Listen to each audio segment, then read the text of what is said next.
Saudara-saudari di dalam Tuhan Yesus Kristus yang saya kasihi, selamat pagi ya, menjelang siang. Kita bersyukur kita sudah sampai di kota Madya Singkawang, di pinggir kota, yaitu di perkebunan yang dinamakan By Fresh by Farms.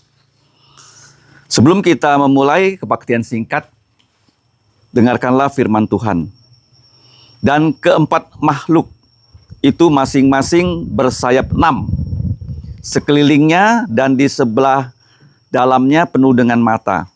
Dan dengan tidak berhenti-hentinya mereka berseru siang dan malam. Kudus, kudus, kuduslah Tuhan Allah yang Maha Kuasa, yang sudah ada dan yang akan datang. Amin. Mari kita memuji Tuhan dari lagu Natal. Pertama adalah Dahulu di Kota Daud, nomor 101. Silakan di-share di grup supaya semua bisa memuji Tuhan, karena tidak semua memiliki KPPK di aplikasi kita. Dahulu di Kota Daud. Sododo, dahulu di Kota Daud. Semua sudah dapat lagunya?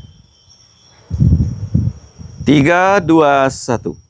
Dahulu di Kota Daud, suatu kandang yang rendah, sang bayi dibaringkannya di palungan yang hina. Marialah ibunya, Sang Kristus bayi mulia. Dia yang turun dari sorga, Allah yang maha mulia. Berdiam di kandang hina, berbaring di palungan, rela rendahkan diri, jadi sobat manusia. Tak lagi tinggal di kandang, tak dapat kulihat dia. Dan kelak ku kan jumpa dia di sisi kanan Bapa. Sekitar tata Bapa berjubah putih mulia. Mari kita berdoa. Bapa kami yang di surga, Bapa yang adalah pencipta langit bumi dan segala isinya. Bahkan kami manusia adalah puncak ciptaan Engkau yang telah Engkau ciptakan serupa dan segambar dengan putra-Mu Tuhan kami Yesus Kristus. Ya Bapa, kami bersyukur atas penyertaan-Mu sehingga kami sejak kemarin bahkan hari ini dapat damai, dapat sentosa, sehat di hadapan Engkau. Dan kami juga dipimpin ke By Fresh by Farms untuk berkebaktian. Ya Bapak, kami serahkan pertemuan singkat ini, kiranya semua pujian kami, semua firman yang akan kami renungkan, boleh memuliakan nama-Mu. Kami sadar Bapak, Engkau adalah Allah yang kudus, kami manusia berdosa. Mohon belas kasihan-Mu untuk mengampuni dosa kami, sehingga Roh-Mu yang kudus menolong kami, memimpin kami dari acara awal kebaktian sampai akhirnya. Demikianlah kami berdoa dan bersyukur hanya di dalam nama Tuhan Yesus yang sudah mengajar kami doa Bapa kami. Mari kita ucapkan dalam bahasa Mandarin. 我们在天上的父，愿人都尊你的名为圣，愿你的国降临，愿你的旨意行在地上，如同行在天上。我们这用的饮食，今日赐给我们，免我们的债，如同我们免了人的债，不叫我们遇见试探，救我们脱离凶恶。因为国度、权柄、荣耀， sini tak setayung yan. Amin. Kita memuji Tuhan lagi dengan pujian yang kedua, di dalam palungan. Nomor 95. Di dalam palungan tiada yang lain. Kita nyanyikan ayat 1 bersama-sama, ayat 2 kaum wanita, ayat 3 kaum pria, kembali ke ayat 1 bersama-sama lagi. So, do, do, 1, 2, 3. Di dalam palungan tiada yang lain. Terbaringlah Yesus berbalutkan kain. Bintangnya di langit bersinar terang. Dan Yesus tertidur lelap dan tenang. Kaum Hawa. Karena bersuara membangunkannya, tetapi sang bayi tiada resah. Ya Yesus, sekarang hatiku tentram, Engkaulah temanku di malam kelam. Ya Yesus Tuhanku, dengar doaku, tetaplah sertaku dengan kasih-Mu. Semua anak-Mu berilah berkat, dan hidup serta-Mu di sorga kelak. Sama-sama. Di dalam palungan tiada yang lain, terbaringlah Yesus berbalutkan kain. bintangnya di langit bersinar terang, dan Yesus tertidur lelap dan tenang. Mari kita bersatu membuka Alkitab kita. Kita akan membaca dari surat 1 Tesalonika, pasal yang terakhir, pasal kelima, ayat 16 sampai selesai.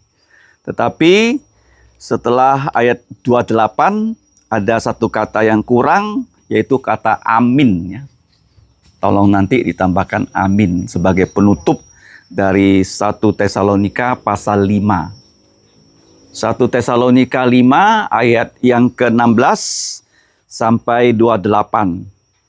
Kalau firman Tuhan sudah terbuka, mari kita membacanya secara silih berganti ya. Ayat terakhir kita baca sama-sama. Saya akan mulai. Demikianlah bunyi firman Tuhan. Bersukacitalah senantiasa, tetaplah berdoa.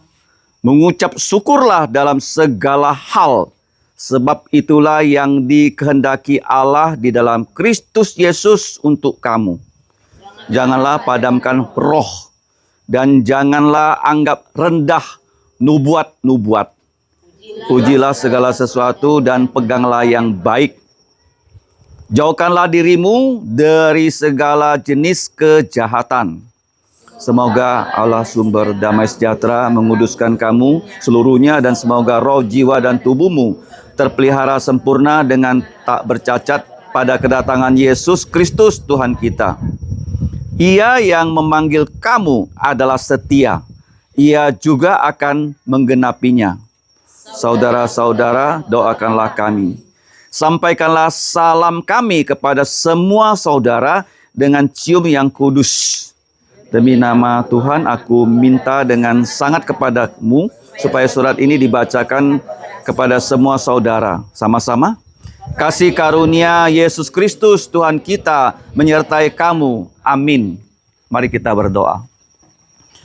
Bapa kami di surga, kami berterima kasih karena firman-Mu adalah firman kehidupan kekal yang telah Engkau berikan kepada kami manusia sehingga kami dapat diselamatkan dan kami dapat dituntun untuk hidup sesuai dengan kehendak-Mu.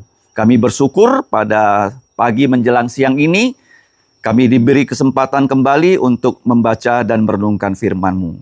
Kiranya Roh-Mu yang kudus mengajari kami akan arti dari firman-Mu, bahkan juga memberikan kami kekuatan untuk menjalankan perintah-Mu dan juga untuk mengabarkan firman-Mu sehingga lebih banyak orang dapat percaya Yesus dan diselamatkan. Dengarkan doa kami dan ampuni dosa kami dalam nama Tuhan Yesus. Kami berdoa dan berterima kasih. Amin. Kebaktian yang kemarin di tepi pantai Kayangan ya, kita sudah belajar bahwa rahmatnya Tuhan, bahwa rahimnya Tuhan, bahwa kesetiaan Tuhan itu tidak berkesudahan, bahkan ya setiap pagi ya, setiap hari adalah baru. Jadi pada hari ini kita dapat berada di sini semua karena anugerah Tuhan yang baru ya. Makanya tempat ini namanya apa? By fresh ya. Selalu fresh. Nah, kita sudah belajar kemarin secara singkat bagaimana orang Israel itu tidak taat pada Tuhan sehingga dihukum dengan hukuman dilemparkan ya ke Babel. Karena ancaman hukuman ketidaktaatan kepada firman Tuhan adalah 4 par.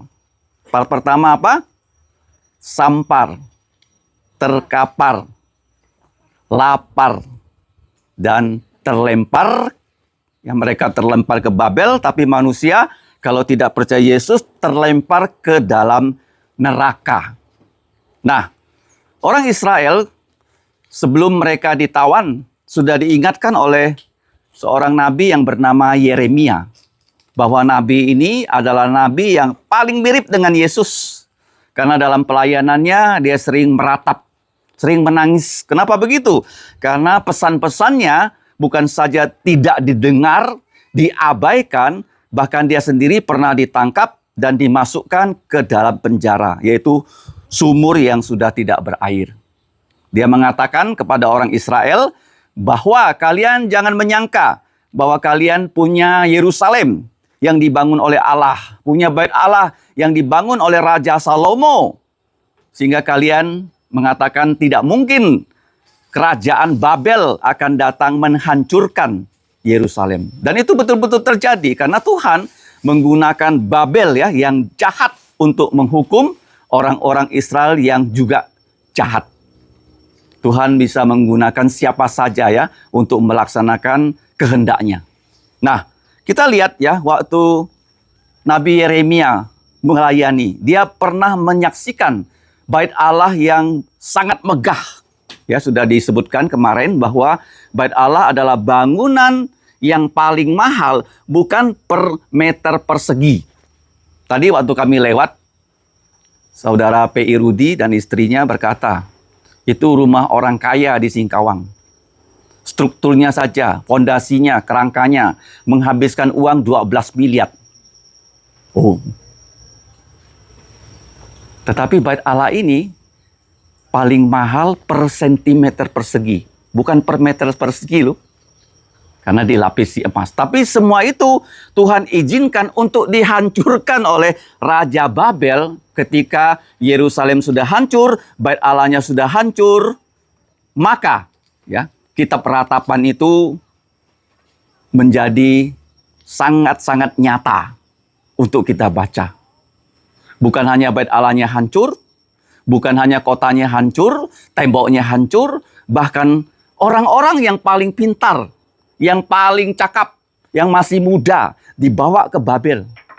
Yang tinggal itu adalah yang bagaimana? Orang-orang yang tidak diperlukan, sudah dikatakan yang tinggal hidupnya sangat susah.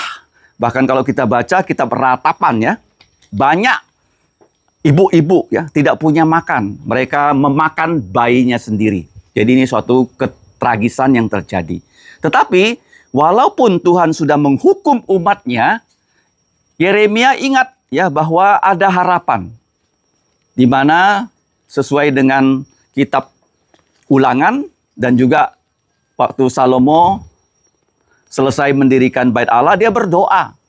Dia berkata ini adalah rumah doa. Seandainya orang Israel pada satu saat tidak setia dan sudah ditawan ke tempat yang jauh dan mereka itu berkiblat ke Yerusalem waktu mereka berdoa dan sungguh-sungguh bertobat, maka Tuhan akan mengampuni mereka. Maka itu yang disebut pengharapan. Jadi kita yang sudah berdosa ya, tahun 2025 ini kemungkinan kita tidak sungguh-sungguh ya hidup sesuai dengan firman Tuhan. Jadi pesannya kemarin adalah kita bisa apa? Reset atau restart. Karena tahun 2026 tahun Tuhan Yesus sudah diambang pintu. Tuhan memberikan kita kesempatan untuk hidup lebih baik di tahun yang akan datang. Itu aplikasi yang pertama dari pelajaran kemarin.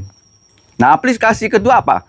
Karena hesetnya Tuhan, rahmatnya Tuhan senantiasa baru. Masih ingat apa arti kata rahmat?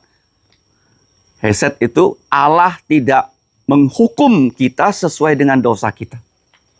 Kalau Tuhan menghukum kita sesuai dengan dosa kita, semua manusia itu sudah berada di neraka. Tapi dia tidak menghukum kita.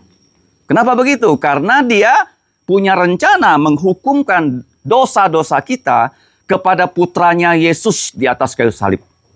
Ya, dengan darah Yesus, dosa-dosa kita bisa dihapus. Sehingga rahmat Tuhan itu di dalam Mazmur 136 ya, 26 kali. Mari kita baca. Karena ini pentingnya tentang rahmatnya Tuhan. Itu untuk selama-lamanya. Jadi setiap Tuhan bertindak, dia menciptakan manusia, dia menciptakan binatang, dia menciptakan bulan, bintang, dan matahari. Itu semua karena apa? Rahmatnya dalam bahasa asli adalah hesed. Dalam 136 Mazmur. Kita baca ayat 1 dan ayat yang terakhir ya. Ada 26 kali. Kita baca ayat 1 dan ayat terakhir. 1, 2, 3. Bersyukurlah kepada Tuhan sebab ia baik. Bahwasanya untuk selama-lamanya. Nah, kasih setianya adalah rahmatnya atau hesednya. Ayat yang terakhir, coba. 1, 2, 3. Bersyukurlah kepada Allah semesta langit, bahwasanya untuk selama-lamanya kasih setianya atau rahmatnya, pengampunan dosanya, ataupun hesednya. Jadi dalam kitab Ratapan ya, pasal 3 ayat 22 dan 23 menjadi dasar ya lagu yang kemarin kita pujikan, yaitu Great is thy faithfulness, besar setiamu.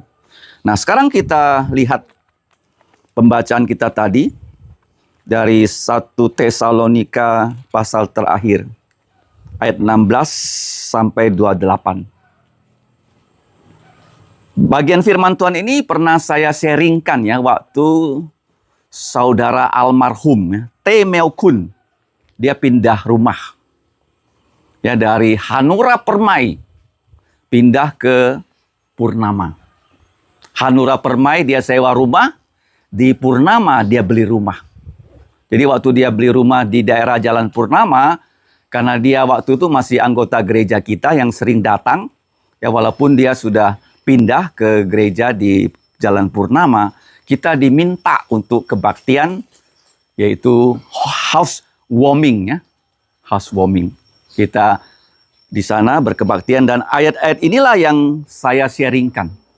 Nah, mari kita lihat ya.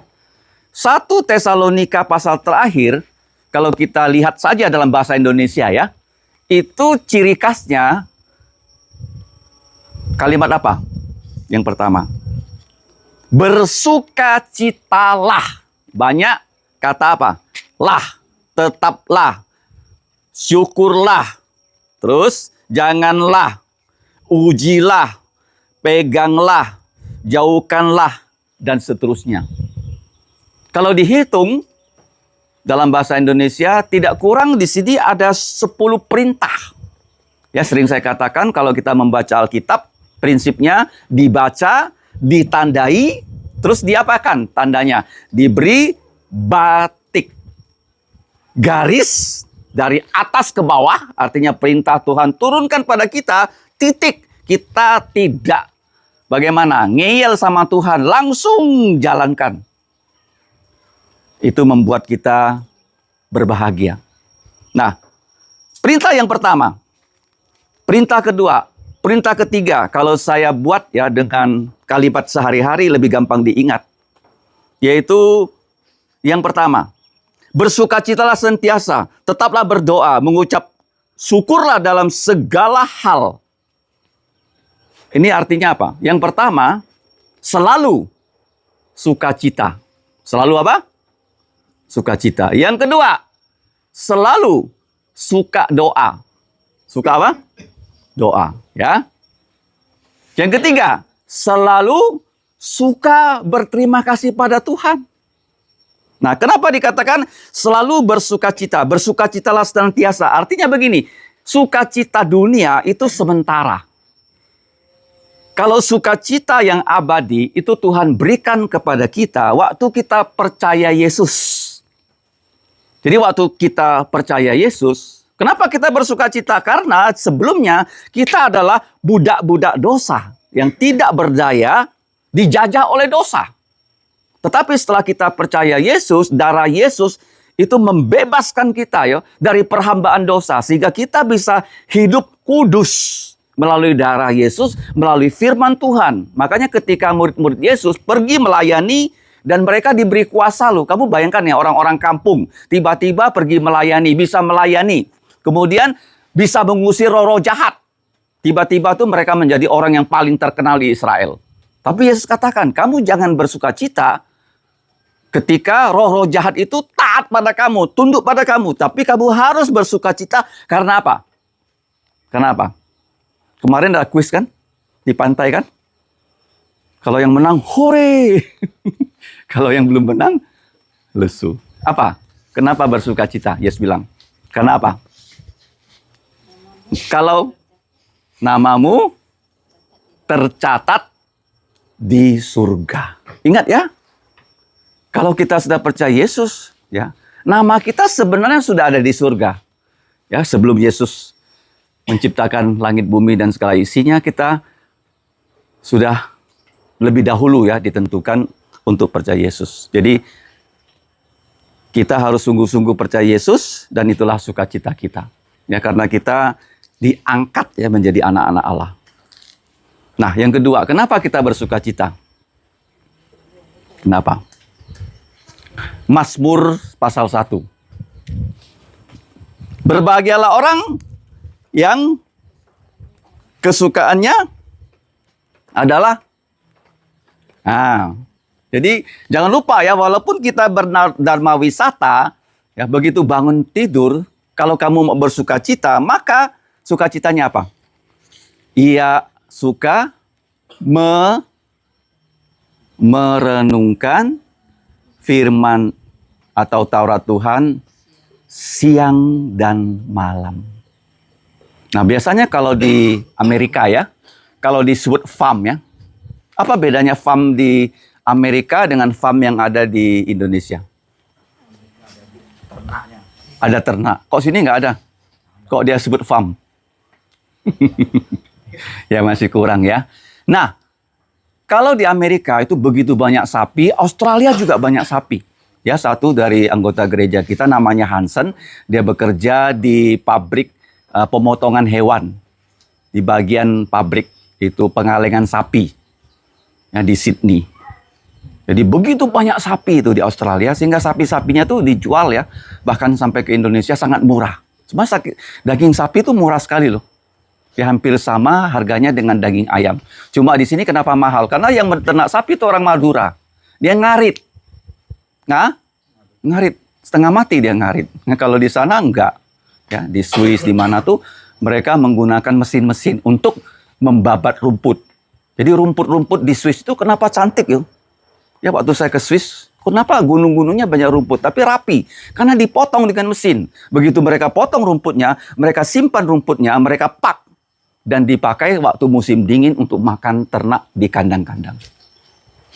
Ya, makanya enggak ada kamu lihat ya rumput-rumput yang liar tuh di gunung-gunung Swiss, enggak ada. Semua sudah dipotong dan disimpan sebagai makanan ternak. Nah, kenapa saya berbicara tentang sapi? Karena merenungkan firman Tuhan itu seperti sapi. Mungkin ada yang pernah dengar ya. Sapi itu kalau dia makan rumput ya, dia gigit dulu, tapi tidak langsung dia masuk ke usus begini. Ya, contohnya pagi ya, bubur babi udah masuk. Masih di sini dia. Tadi masuk lagi rujak, cai kue, cehun tiao. Nggak langsung masuk loh. Nah, jadi waktu malam, waktu dia tidur, dia keluarkan, dia kunyah lagi sampai kecil baru masuk jadi daging dan jadi susu. Itu namanya merenungkan firman Tuhan seperti sapi yang kalau kamu dengar firman Tuhan di sini jangan tutup pulang lupa.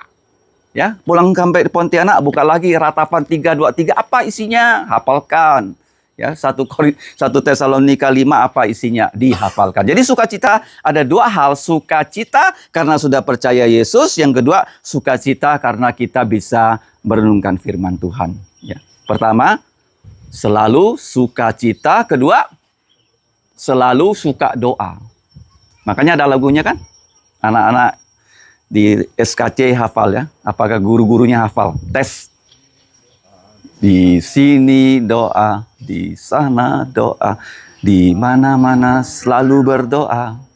Pagi pun doa, siang pun doa, malam pun doa.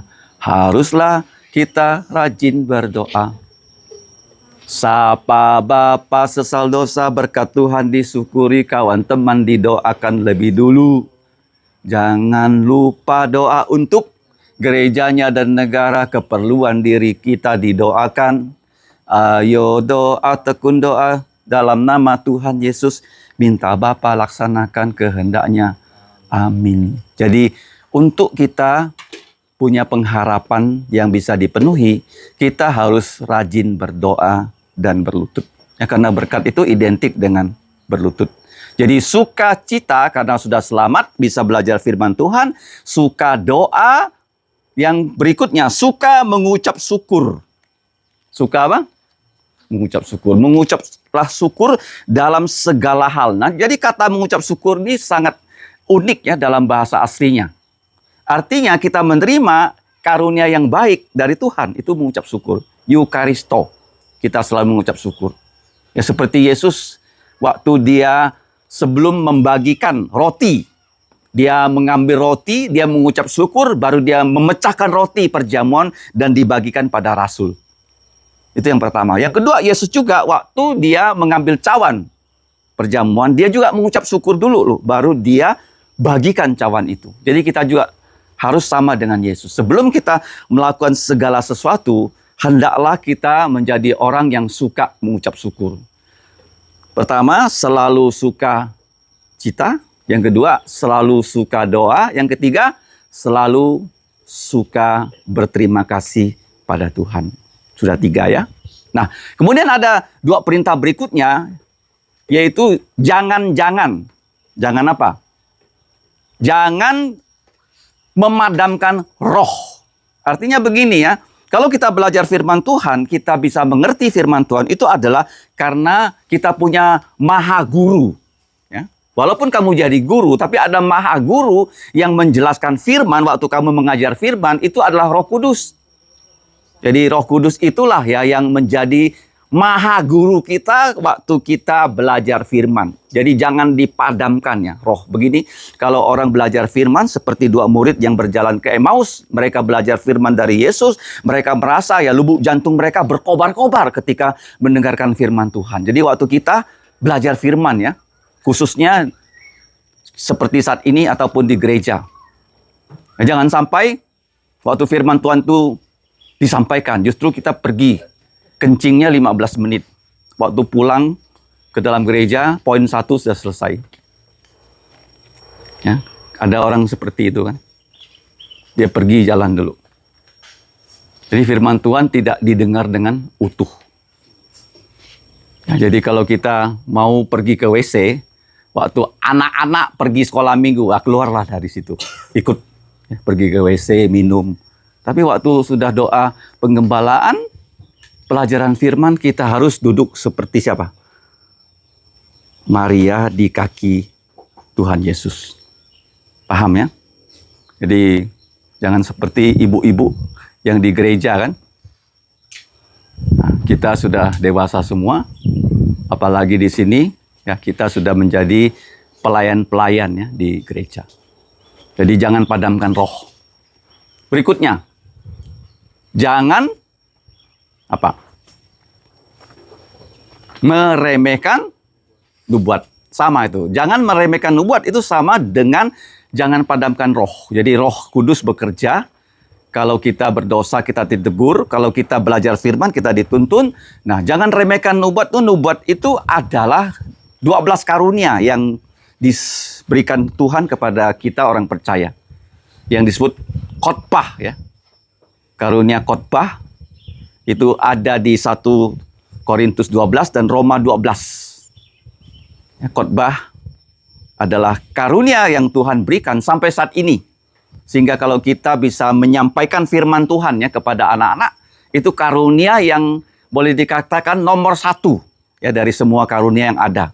Ada karunia melayani, karunia ya memberi nasihat, karunia mengajar, karunia memberikan aturan, memimpin, memberikan sumbangan dan murah jantung dan seterusnya. Tapi ujung-ujungnya adalah penyampaian firman. Itu sebagai inti. Jadi sukacita, suka doa, suka terima kasih, jangan remehkan Roh Kudus, jangan padamkan roh, jangan remehkan Roh Kudus. Nah, kemudian 5 yang terakhir. Ujilah segala sesuatu. Ya, karena kita di akhir zaman, ya begitu banyak ajaran-ajaran yang menyimpang itu masuk ya ke dalam dunia kekristenan. Apalagi sekarang zaman YouTube ya, begitu banyak orang berkhotbah. Kalau kita tidak tahu firman Tuhan dengan tepat, kita bisa menerima ya ajaran-ajaran yang tidak sesuai dengan firman Tuhan. Kenapa begitu? Karena banyak orang tidak pernah belajar firman. Tiba-tiba sekarang ada YouTube, begitu banyak pengajaran, kalau dia memilih ya, pengkhotbah yang salah, pengajar yang salah, dia akan salah. Dia tidak tahu dia salahnya di mana. Jadi ujilah segala sesuatu, dikatakan berikutnya perintahnya, pegang yang baik.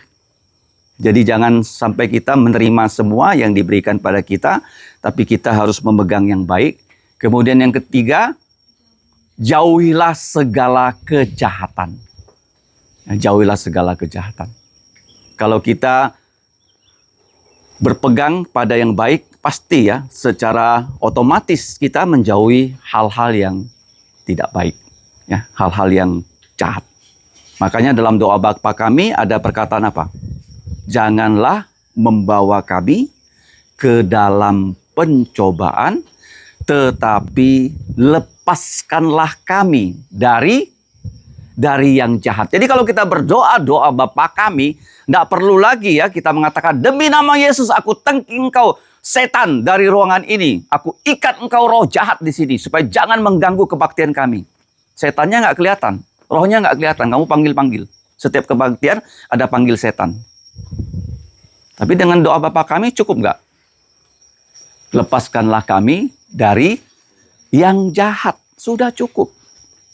Jadi nggak ada perintahnya tuh seperti itu. Tapi sekarang ya, pengkhotbah gereja karismatik selalu, demi nama Yesus engkau setan, aku injak-injak kau. Kelihatan nggak setannya? Ya, makanya sekarang banyak pengajaran-pengajaran yang menyimpang dari firman Tuhan.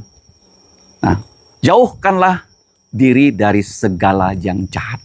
Ya, seperti siapa yang menjauhkan diri dari segala yang jahat? Yusuf kan?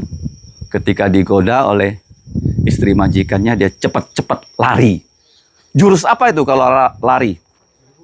Jurus langkah 1000. Ya, itu Yusuf ya. Jauhkanlah kita dari segala yang jahat. 2 terakhir. Salam dan sharing. Salam dan sharing. Salam di sini, salam orang Yahudi, cipika-cipiki. Ya kan? Betul nggak? Kok sekarang nggak cipika-cipiki kan? Kalau di Amerika ya loh. Orang ketemu dia cipika-cipiki. Arab juga begitu. Tapi sekarang ya kadang-kadang salamnya begini atau begini kan. Kalau Covid cuma begini kan, nggak boleh bersentuhan kan. Ya, zaman Covid.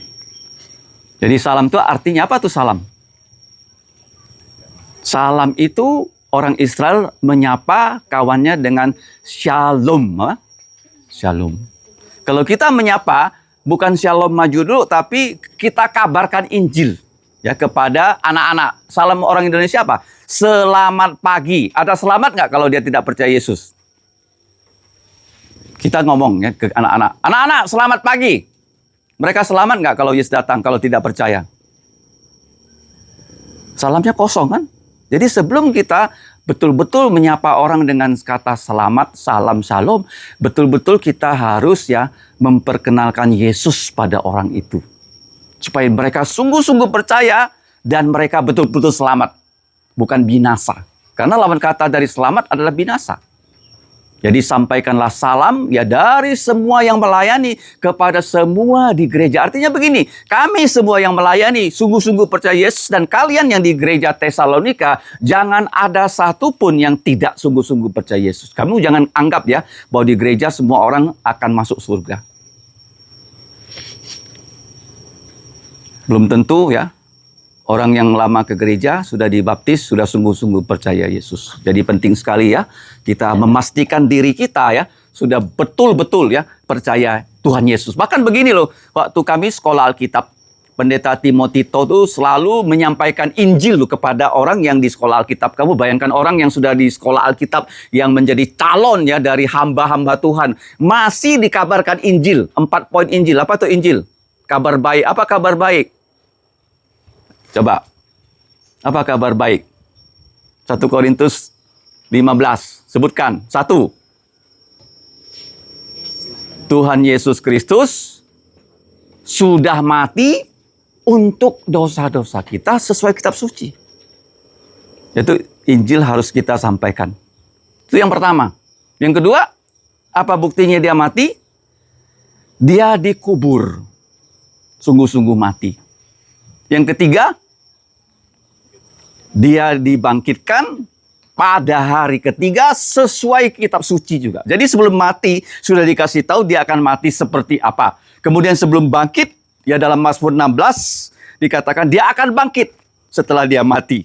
Makanya Yesus mengatakan, aku akan ditangkap, aku akan disalibkan di luar kota Yerusalem, dan aku akan bangkit pada hari ketiga. Dia katakan 5 kali loh kepada muridnya sebelum hal itu terjadi. Jadi Injil adalah Kristus sudah mati untuk dosa kita, dia sudah dikuburkan, bahkan kuburnya bisa eksis sampai hari ini. Karena kuburnya adalah gunung batu yang dibuat jadi gua, kuburnya orang kaya, dan sampai saat ini kalau kita punya kesempatan ke Yerusalem bisa masuk ke kubur Yesus. Kalau kubur-kubur yang kita lewati ya, ada batu nizannya, ada ditulis siapa namanya, siapa nama istrinya atau suaminya, anaknya, dan segalanya. Karena dia dikubur di situ dan jenazahnya bahkan ya sudah menjadi tanah ada di sana. Tapi kuburnya Yesus tidak punya batu nisan, tapi ada pintu masuk yang tulisannya adalah dia sudah tidak ada di sini karena dia sudah bangkit dari kematian. Nah, jadi pada hari ketiga dia bangkit dari kematian, dia menampakkan diri kepada murid-muridnya. Jadi jangan lupa ya, kalau kita salam-salaman ya dengan orang, kita harus yakin ya orang yang kita salami betul-betul punya kesempatan ya mengenal siapa Yesus. Ya, kalau orang di Kalbar itu kata salamnya diganti jadi apa? Salim ya. Ya kan? Nah, salam salim. Jangan lupa ya, setiap kita bersalaman dengan orang, kita ingat ya, doakan orang itu supaya dia bisa mengenal Yesus. Yang terakhir, sharing. Ya, apa itu sharing?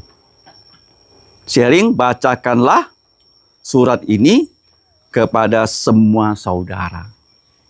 Ya, termasuk yang di depan, doakanlah kami, itu suka berdoa ya. Doa untuk gereja dan hamba-hambanya. Jadi secara singkat, kalau semua ini ya sudah dapat kita lakukan, maka yang terakhir itu adalah doa berkat. Anugerah Yesus Kristus, Tuhan kita, menyertai kamu. Amin. Jadi kita belajar 10 perintah. Pertama, sukacita selalu. Yang kedua, suka doa. Yang ketiga, suka berterima kasih. Kemudian ada 2 jangan padamkan roh, jangan remehkan khotbah atau nubuat. Kemudian 5 yang berikutnya, ujilah segala sesuatu, peganglah yang baik, jauhlah yang jahat, salam disampaikan, Injil disampaikan, dan sharingkan firman Tuhan. Ya, supaya semua bisa mengenal firman Tuhan ini dengan baik. Jadi ini 10 perintah, ya, bukan hanya ya kita baca ala kadarnya, tapi kita mau berusaha mengingatnya supaya hidup kita diberkatinya dan bisa memberkati orang lain. Mari kita berdoa.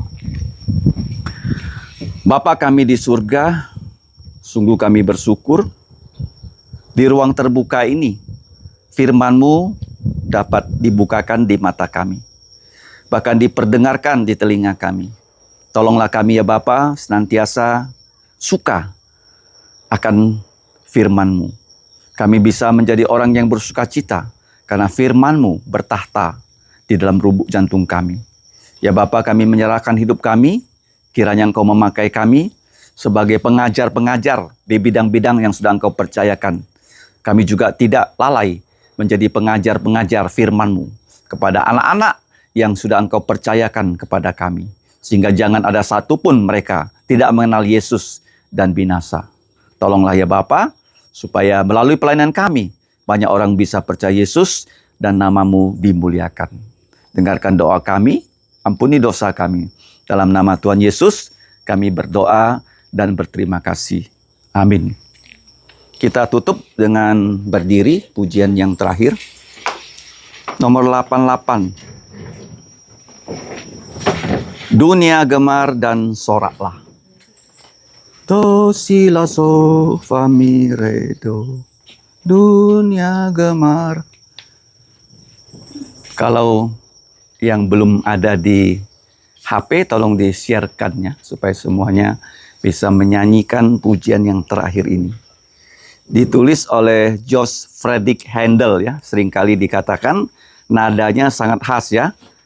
Dari nada paling tinggi, do si la so fa mi re do, sampai nada yang paling rendah, itu melambangkan Yesus dari sorga paling tinggi ke dunia yang paling rendah. Baru setelah itu sol la la si si do, dia membawa orang yang percaya pada dia bisa masuk ke sorga. Hanya Yesus yang bisa membawa manusia ke sorga, karena tidak ada orang yang pernah ke sorga, dan hanya Yesus yang datang dari sorga yang mau ya membawa kita semua ke sorga dengan keselamatannya yang sudah sempurna.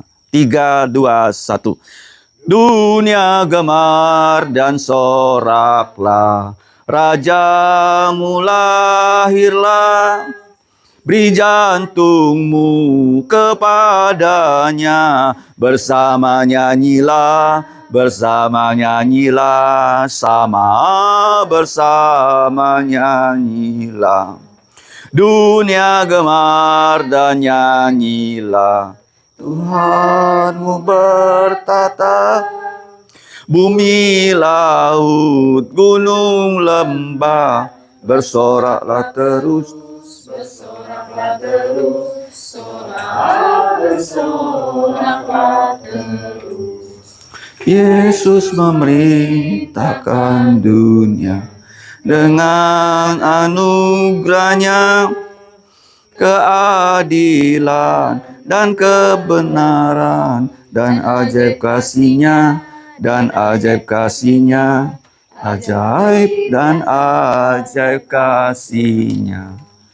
Mari kita bersatu untuk menerima berkat dari Tuhan kita. Untuk Dia yang berkuasa menjaga kamu supaya jangan tersandung, bahkan menempatkan kamu tanpa cacat di hadapan kemuliaannya dengan sukacita besar. Dan untuk Dia, Allah Esa bijaksana, Juru Selamat kita, adalah kemuliaan dan keagungan, kekuasaan dan kekuatan, dari sekarang sampai selama-lamanya. Amin. Amin. Amin.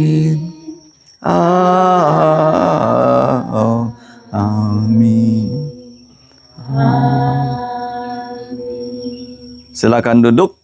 Doa teduh.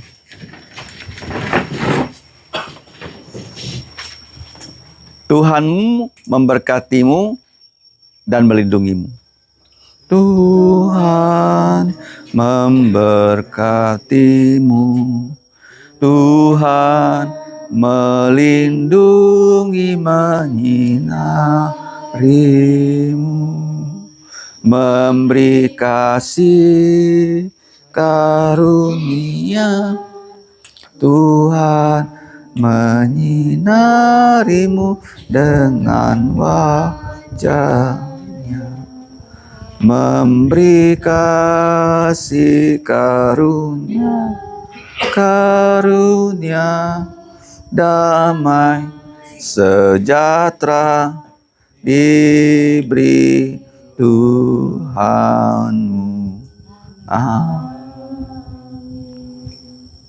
Saya kembalikan ke ketua panitia untuk Oke, selanjutnya kita sebenarnya acara makan siang. Nah, masing-masing kita kan di tangan sudah dapat voucher itu seharga 50.000 bisa dibelanjakan untuk makan. Tapi kalau masih lapar nggak mau makan bisa belanja Masih kenyang. buah. Masih kenyang. Bisa beli buah atau produk dia yang lain, terserah. Yang penting jangan lupa sebelum pulang dibelanjakan karena itu tidak bisa diuangkan kembali. Ya, jadi setelah ini kita terserah mau makan dan acara bebas, mau foto-foto dan sebagainya. Kita harus sepakat sekarang pulang dari sini itu mau jam berapa? Kasih ide, usul gitu. Biar semuanya sepakat nanti bisa kumpul waktu udah mau pulang. Perlu berapa jam di sini? Sambil saya kasih tahu ya, spot foto itu ada jaring-jaring sama ayunan. Jadi yang memotret dari sini latarnya dari gunung, bagus. Kemudian ada satu spot untuk yang cewek itu ada tikar sama bunga, duduk dengan dress, pegang bunga, bagus itu. Sebelumnya kita foto bersama dulu ya. Sebelumnya ya. Kira-kira mau